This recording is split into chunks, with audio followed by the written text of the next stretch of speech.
oración, mis queridos hermanos y hermanas, es una llave poderosa que abre los cielos y permite que el poder de Dios transforme nuestras vidas. Al igual que George Mueller, quien a través de su fe y oración constante pudo alimentar a miles de huérfanos, nosotros también podemos ver milagros en nuestras vidas si confiamos en el poder de la oración. Pero no se trata solo de pedir, sino de humillarnos ante Dios, poniendo su voluntad por encima de la nuestra. Cuando oramos con fe sin dudar y con especificidad, Dios responde.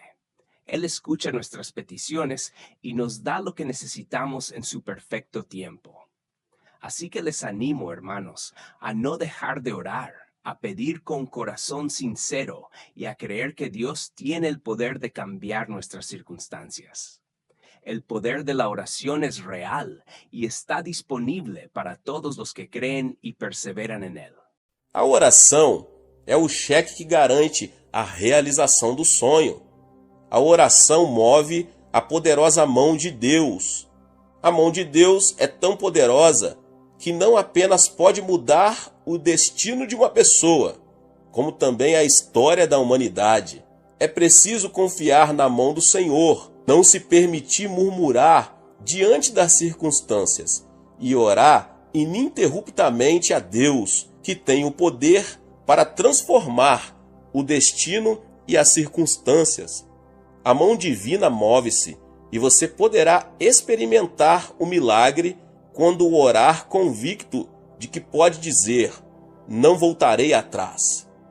Em meio à oração, além da manifestação da obra de Deus, recebemos inspiração e sabedoria. Em meio à lamentação e aos gemidos, podemos buscar em Deus essas mesmas dádivas. Então, assim como o sol clareia uma trilha escura, Deus nos iluminará. É na oração que recebemos consolo e forças da parte do Espírito Santo, quando tudo é escuridão e desesperança. A oração faz que as trevas desapareçam, o consolo seja derramado em nosso coração e novas forças nos levem a seguir em frente.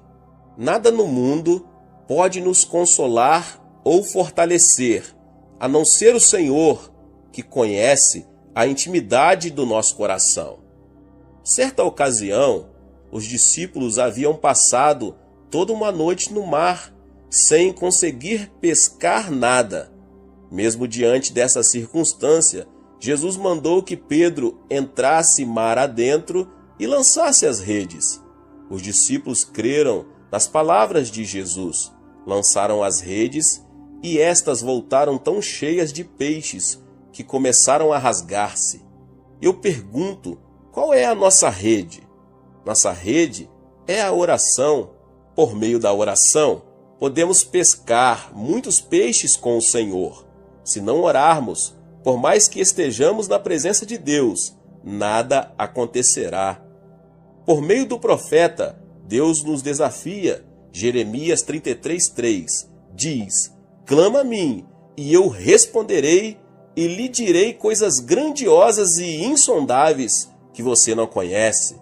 Deus responde às nossas orações quando pedimos em nome de Jesus Cristo. Se não recebemos, é porque não pedimos. Isso é o que a Bíblia ensina. Se estamos em alto mar, ou seja, na presença de Deus, devemos clamar ao nome de Jesus Cristo dia e noite e lançar as redes de nossas orações. Durante a construção do templo da Igreja do Evangelho Pleno de Ioido, enfrentei momentos de grande frustração. Nesses momentos, porém, nunca deixei de lado 2 livros, a Bíblia e a biografia de George Miller. Miller era alemão e sonhou em servir a Deus na Inglaterra.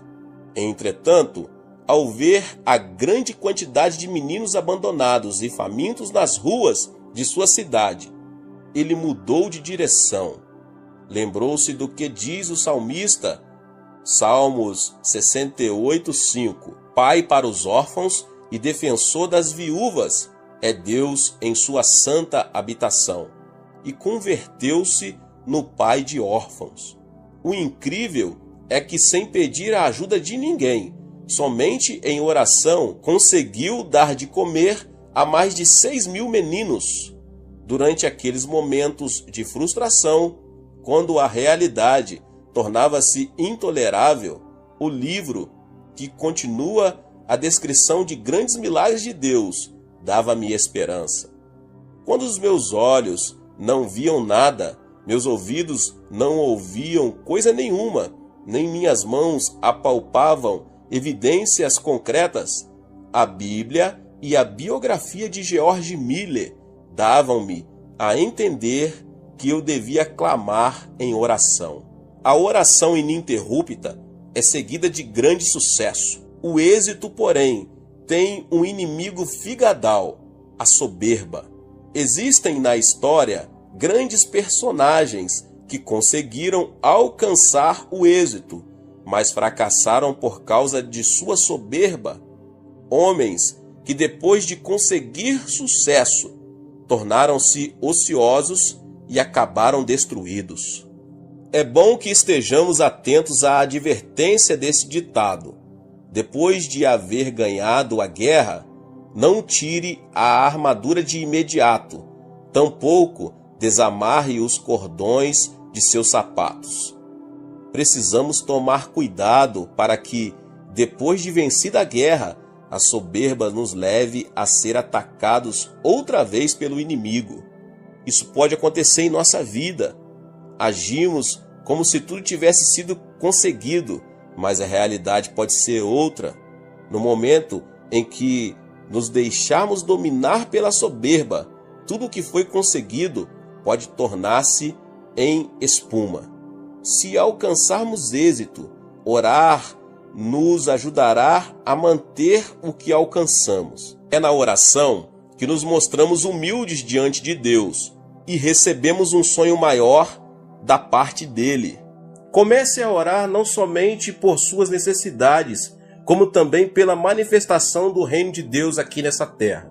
É primordial que os cristãos saibam ordenar corretamente suas prioridades. Sem dúvida, a maior delas deve ser Deus e amar aos outros como a nós mesmos. Lamentavelmente, meus irmãos, vejo muitas pessoas que inclinam a balança por um lado apenas. Amam a Deus, mas não amam o seu próximo. Muitos problemas sociais hoje são produto do egoísmo. Egoístas vivem de orgulho próprio, arrogância e injustiça. Isso traz muito prejuízo e faz com que muitos de seus próximos sofram. A relação com Deus é importante. No entanto, a relação com o próximo é de suma importância. Não amar ao próximo, mas amar a si mesmo não é aceitável na presença de Deus. Uma vida espiritual saudável e ideal mantém o equilíbrio vertical, amar a Deus, e horizontal, amar ao próximo. Amar a Deus e ao próximo. As prioridades devem ser ordenadas sobre essa base. E uma vez fundamentadas nisso, deve-se orar, pedir e praticar. Todo aquele que falhar em distinguir as prioridades maiores e menores encontrará o fracasso. Todo jovem que não tenha se esforçado vai se arrepender em sua velhice. Então, como organizar e reordenar nossas prioridades? Jesus explica com muita clareza no texto que acabei de nos falar. Busquem, pois, em primeiro lugar o reino de Deus e a sua justiça, e todas essas coisas lhes serão acrescentadas. Nós devemos buscar o reino de Deus. Devemos buscar primeiramente o reino de Deus. Isso implica buscar o reino de Deus por meio da cruz. O exército desse reino é composto por almas salvas de seus pecados pelo sangue de Jesus. Nenhum cristão participante desse grande exército guarda sua esperança e seu propósito aqui na terra, mas no reino de Deus, que permanece para sempre. Para o cristão, a vida terrena é apenas uma viagem em direção ao reino, o que implica manter um alto grau de fé. Depois de Adão, o reino de Deus começou a ser proclamado com a vinda de Jesus Cristo a este mundo, que estava submerso no pecado, na injustiça, na maldição, na enfermidade, na pobreza, na morte e outras coisas mais. Jesus, por meio de sua vida, revelou que as características do reino de Deus eram o perdão dos pecados, a plenitude do Espírito Santo, a bênção de Abraão, a saúde, a abundância, a riqueza e a vida eterna.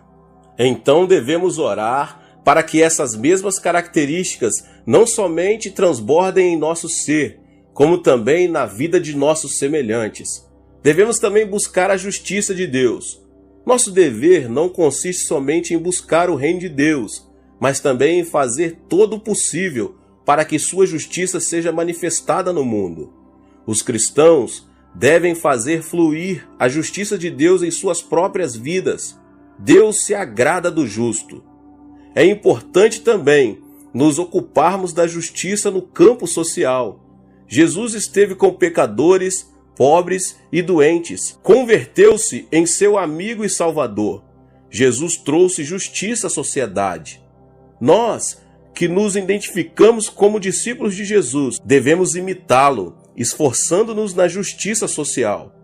Outra coisa importante é a justiça no âmbito nacional, que não deve estar fora do interesse dos cristãos. É lamentável saber que na Coreia temos injustiça continuamente presente. É triste que o Evangelho não tenha conseguido mudar as estruturas da sociedade coreana ainda. As estatísticas indicam que 25% da população coreana confessa ser cristã. Contudo, não se vêem vestígios de justiça em nossa nação, apesar de mais de 10 milhões de cristãos. Isso deveria ter provocado mudanças, todavia nada acontece. O que significa tudo isso? Significa que nós, os cristãos, temos falhado nessa missão, que consiste em realizar a justiça de Deus aqui na terra. Onde não há justiça, proliferam a aridez e a hipocrisia. Portanto, os cristãos devem avançar em oração e serem persistentes para que a justiça flua no âmbito pessoal, social e nacional.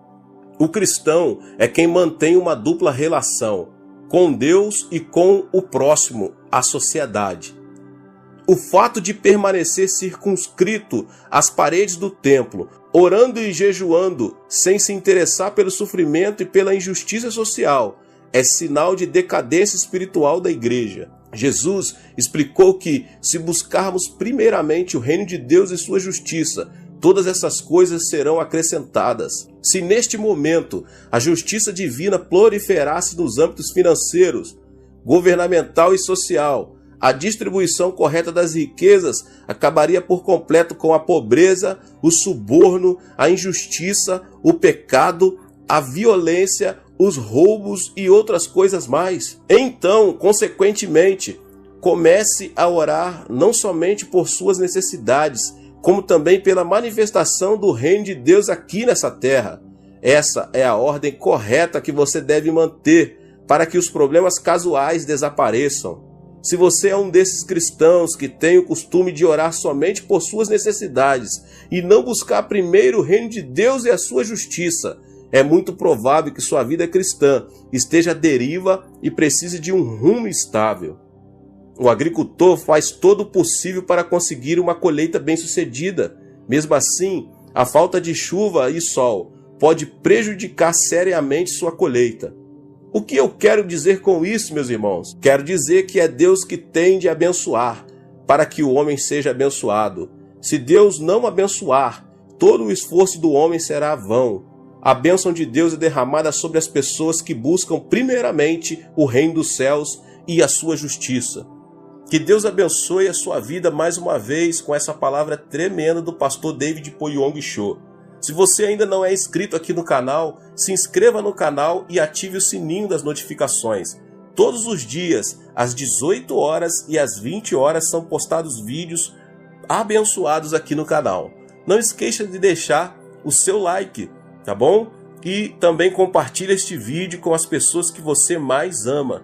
Deus te abençoe. Nos vemos nos próximos vídeos, tá bom? Até mais. Tchau, tchau. Para orarmos, precisamos aprender, em primeiro lugar, a pedir de forma correta.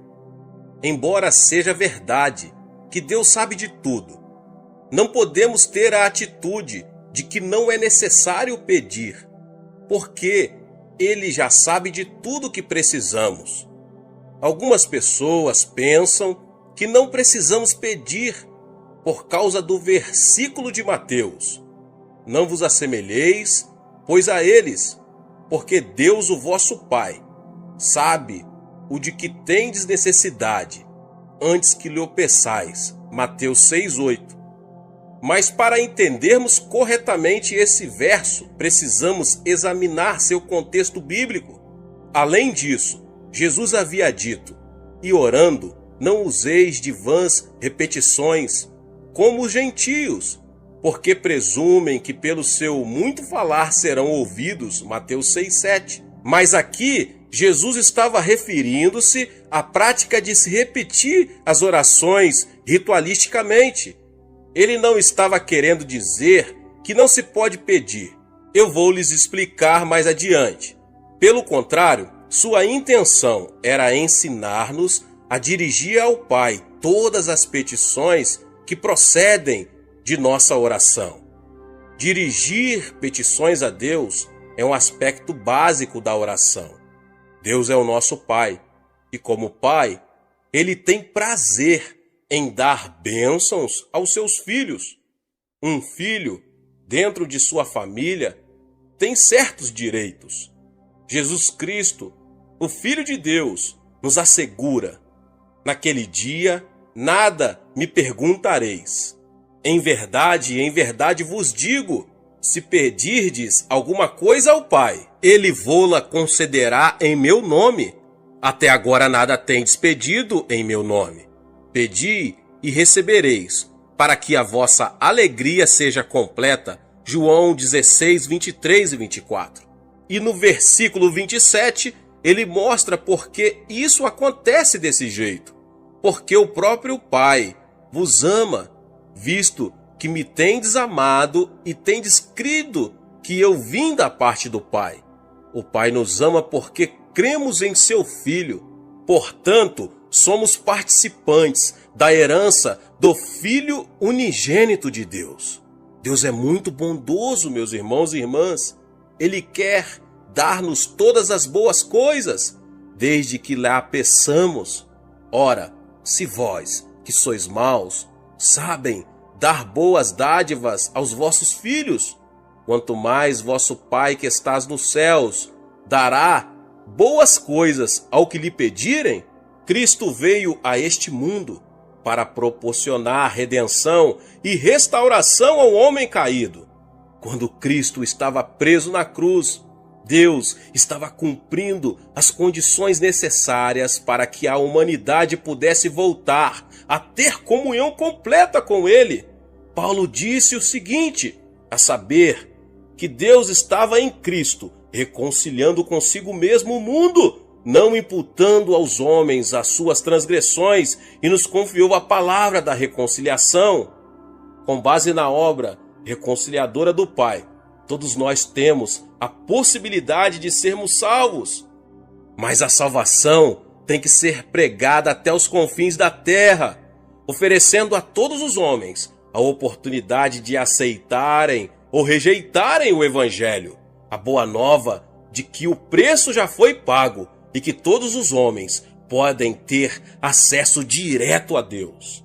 Mas para receber essa grande bênção da salvação, os homens terão que pedi-la. Pelo arrependimento, eles devem pedir a Cristo que lhes perdoem os pecados. Devem pedir a Cristo que entre em seu coração. Embora o dom da salvação esteja à disposição de todos, só podemos apropriarmos dele pedindo. E não é somente a regeneração que obtemos pela petição. Também a plenitude do Espírito Santo está à nossa disposição, bastando simplesmente que peçamos. Quanto mais o Pai Celestial dará o Espírito Santo àqueles que lhe pedirem, Lucas 11:13. Mas não só o dom da salvação, mas também a plenitude do Espírito Santo e todas as demais bênçãos estão à nossa disposição e podemos obtê-las pela petição em oração. Tiago afirma que Deus não negará a sabedoria a ninguém, mas a dará liberalmente, desde que a peçamos com fé. Podemos obter os dons do Espírito Santo, bastando para isto que os peçamos. Cura, libertação, prosperidade e bênçãos são coisas que todos podemos pedir a Deus. Temos o direito também de orar a Deus por um avivamento. Pedir ao Senhor chuva no tempo das chuvas serôdias, ao Senhor que faz as nuvens de chuva, dá aos homens aguaceiro. Zacarias 10:1. A bênção de Deus pode ser nossa, basta que a peçamos. Podemos receber as bênçãos de Deus, que em Zacarias são tipificadas como chuvas, porque Deus ordenou que as peçamos. Está bem claro que Deus está desejoso de abençoar seus filhos. Contudo, temos que fazer a nossa parte, que é pedir de forma correta. Agora, meus irmãos e irmãs, como funciona essa questão de pedir? Como podemos obter a resposta de nossas petições? Há, contudo, 4 passos. O primeiro passo, temos que pedir com fé. O simples fato de pedir alguma coisa a Deus não é garantia de uma resposta positiva. E tudo quanto pedirdes em oração, crendo, recebereis. Mateus 21:22. O segundo passo, temos que manter um relacionamento com Cristo. Se permanecerdes em mim e as minhas palavras permanecerem em vós, pedireis o que quiseres e vos será feito. João 15:7. Quando permanecemos em oração, desenvolvemos-nos espiritualmente, de modo que os desejos dele passam a ser os nossos. O terceiro passo, temos que ter a motivação correta. Pedis e não recebeis, porque pedis mal, para esbanjardes em vossos prazeres. Tiago 4:3. Sabemos que é desejo de Deus dar-nos boas coisas. Contudo, muito de nossos pedidos são inspirados por puro egoísmo. Deus quer que nossas petições tenham a finalidade de glorificá-lo. O quarto passo é: temos que pedir segundo a vontade de Deus. Será que isso quer dizer que teremos de procurar saber primeiro, antes de orar, se Deus quer que sejamos curados? Não. E é por isso que é tão importante conhecermos as Escrituras. A Bíblia nos diz qual é a vontade de Deus. Mas quando oramos, pedindo algo que Deus já nos prometeu, temos certeza de que oramos segundo a sua vontade. E esta é a confiança que temos para com Ele, que se pedirmos alguma coisa segundo a sua vontade, Ele nos ouve. E se sabemos que Ele nos ouve, quanto ao que lhe pedimos, estamos certos de que obtemos os pedidos que lhe temos feito. 1 João 5, 14, 15. Agora, meus irmãos e irmãs, como Deus responde às nossas petições? Deus responde às nossas petições segundo sua maneira própria de ser. Ele não se limita a nos dar exatamente aquilo de que precisamos. Ele nos dá em abundância. E o meu Deus, segundo a sua riqueza em glória, há de suprir em Cristo Jesus cada uma das vossas necessidades. Filipenses 4,19. Os recursos de Deus são ilimitados. Deste modo, Ele supre todas as nossas necessidades. Mas Deus não tem falta de bênçãos. Ele possui um depósito completamente cheio, meus irmãos e irmãs. Só precisamos saber como abrir esse depósito, aprendendo a pedir. Aprendi esses princípios bem no início de meu ministério. Estudei as Escrituras e descobri que Deus é bom. Iniciei meu ministério na região mais pobre da Coreia, numa época de séria depressão econômica em nosso país, logo após a Guerra da Coreia. Aprendi a jejuar, não porque fosse espiritual, mas porque não tinha nada para comer. E através da oração e da leitura da palavra de Deus, entendi que Deus não era o Deus apenas da Europa e dos Estados Unidos. Ele é o Deus de quem quiser aprender a confiar nele. Há uma experiência que já contei muitas outras vezes, mas sempre há alguém que nunca ouviu. Se você não ouviu, ouça agora mesmo. Ela ilustra perfeitamente como podemos obter respostas de oração das mãos de nosso Pai Celestial. Quando iniciei meu ministério, ainda era solteiro e morava num pequeno cômodo. No inverno, eu me protegia do frio, enrolando-me com cobertores, pois não tinha nenhum outro meio de aquecimento. Comecei a pregar a mensagem da abundância de Deus, conforme havia nas Escrituras, e assim me vi num dilema. Se Deus era tão bom, se possuímos tantos e tão vastos recursos, por que eu era tão pobre? É uma pergunta que muitas pessoas estão fazendo, principalmente no país em desenvolvimento. Um dia percebi que precisava de 3 coisas. Como não tinha um veículo para visitar os membros de minha igreja, precisava de uma bicicleta. Precisava também de uma escrivaninha, pois não tinha onde colocar a Bíblia. E resolvi pedir a Deus uma cadeira também, pois precisava dela para a mesa. Hoje, essas 3 coisas podem parecer insignificantes, mas há mais ou menos 25 anos eram coisas raras em nossa região. Contudo, com toda confiança, pedi a meu Pai Celeste essas 3 coisas: uma cadeira, uma mesa e uma bicicleta. E apresentei essa mesma oração a Deus durante vários meses, achando que se repetisse continuamente, por fim, Ele me ouviria e me atenderia. Mas 6 meses depois, fiquei meio desanimado e fiz uma oração desalentado. Senhor, sei que o tempo não significa nada para ti, e eu preciso muito dessas coisas agora. Talvez o Senhor esteja pensando em demorar mais para atender a minha petição, mas se demorar muito, eu morro e não preciso mais delas. Então, ouvi uma voz suave e tranquila me falando no íntimo: Filho, escutei sua petição desde a primeira vez em que fez, há 6 meses. Então por que não me atendeu? Indaguei. Você me pediu uma bicicleta, não foi? Continuou Deus. Mas existem muitos tipos de bicicleta. Qual delas você quer? Existem também muitos tipos de mesa, feitas de diversos tipos de madeira. Que tipo de mesa você quer? Existem também diversos tipos e modelos de cadeira. Qual tipo de cadeira você quer? E essas palavras que ele me falou naquela noite revolucionaram minha vida. Então resolvi pedir a Deus objetos específicos. Uma bicicleta da fabricação americana, que naquela época havia 3 tipos de bicicleta, mas a americana era a de melhor qualidade. Pedi uma escrivaninha de mogno das Filipinas e, por último, pedi uma cadeira. Mas não era uma cadeira qualquer.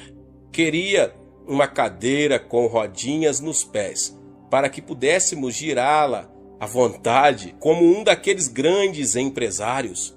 2 semanas depois, ganhei uma bicicleta americana um pouco usada e fora do filho de um missionário.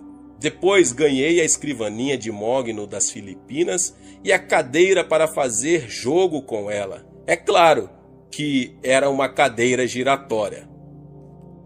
A parte mais interessante dessa experiência ocorreu antes de eu receber estas coisas. Um domingo, eu estava pregando sobre Romanos 4,17, como está escrito: por pai de muitas nações te constituí perante aquele no qual creu, o Deus que vivifica os mortos e chama à existência as coisas que não existem. No meio do sermão, eu me ouvi dizer com grande convicção: eu ganhei uma bicicleta, uma escrivaninha e uma cadeira. E em seguida pus-me a descrever cada um desses objetos. Depois do culto, 3 rapazes que hoje estão no ministério me procuraram e perguntaram: Pastor, será que poderíamos ver esses 3 grandes presentes que Deus lhe deu? Era bastante compreensível que eles estivessem curiosos, pois essas coisas eram muito incomuns naquela região. A caminho de casa comecei a me preocupar com o que ia dizer aqueles jovens quando vissem meu cômodo vazio. Assim que abri a porta, vi-os correr os olhos pelo aposento desprovido, procurando minha bicicleta, a cadeira e a mesa. Afinal, um deles disse: "Pastor, onde estão?" Indagou com expressão de espanto. "Bem aqui", repliquei, apontando para o meu estômago. "Deixe-me explicar fazendo uma pergunta." Continuei calmamente, admirado com minha resposta. "Onde você estava antes de nascer?" "No ventre de minha mãe", respondeu um deles afinal. "Certo", exclamei. "E você já existia antes de nascer?" Indaguei, vendo que um brilho começava a surgir no rosto deles. "Já, claro que já existíamos no ventre de nossa mãe. Mas ninguém podia ver vocês", sorri. "E eles", disse, "qual era a minha condição naquele momento?" Estou grávido também.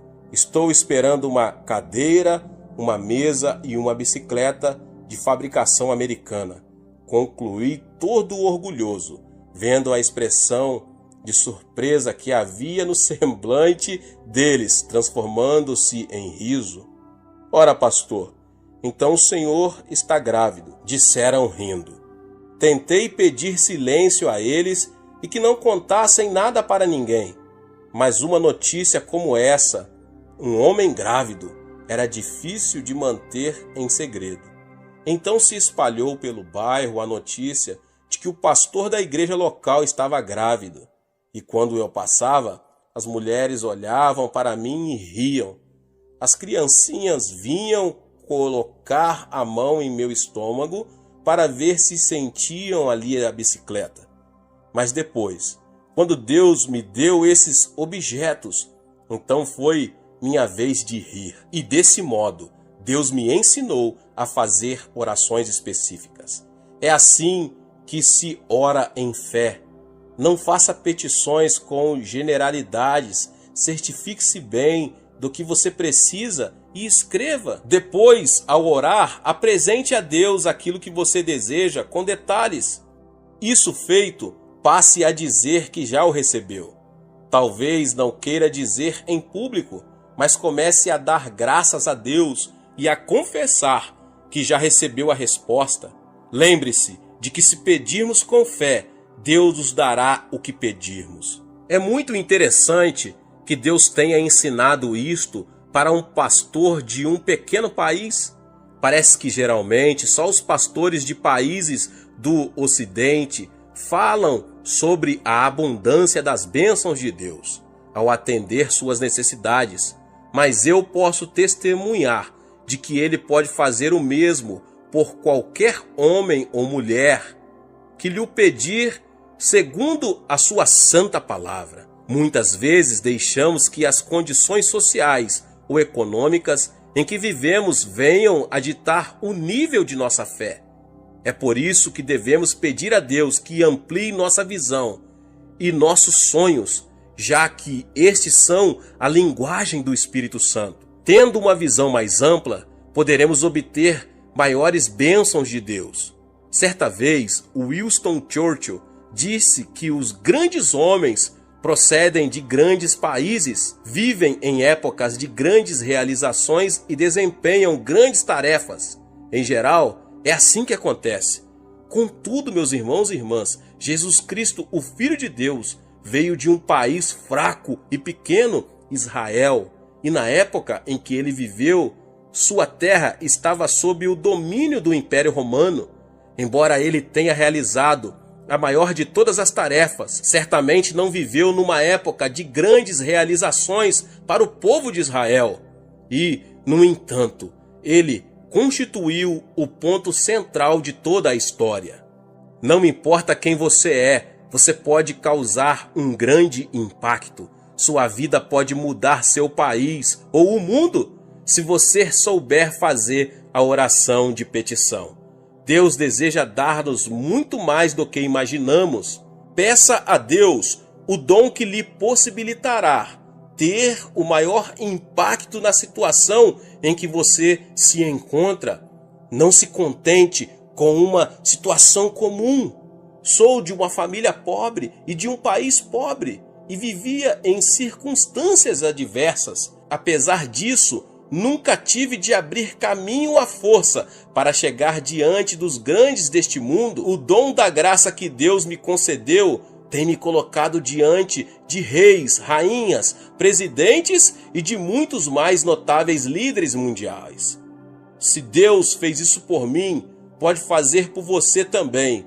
Mesmo que você, que agora ouve essa mensagem, vive num país pobre da América Latina, sua vida pode deixar uma marca profunda nesse país e no mundo. Onde quer que você esteja agora, Deus pode e quer usá-lo para ajudar a atear o fogo do avivamento que irá varrer a África, a Ásia, a Europa, a América. Peça e você receberá, mas peça com fé, em o nome de Jesus. Glória a Deus. Deus abençoe a sua vida, você que ouviu essa palavra. Glória a Deus. Não esqueça de se inscrever aqui no canal, de ativar o sininho das notificações para você não perder os vídeos. Amém? Deixe também o seu like e não esqueça de compartilhar esta palavra com mais pessoas. Nos vemos nos próximos vídeos. Amém.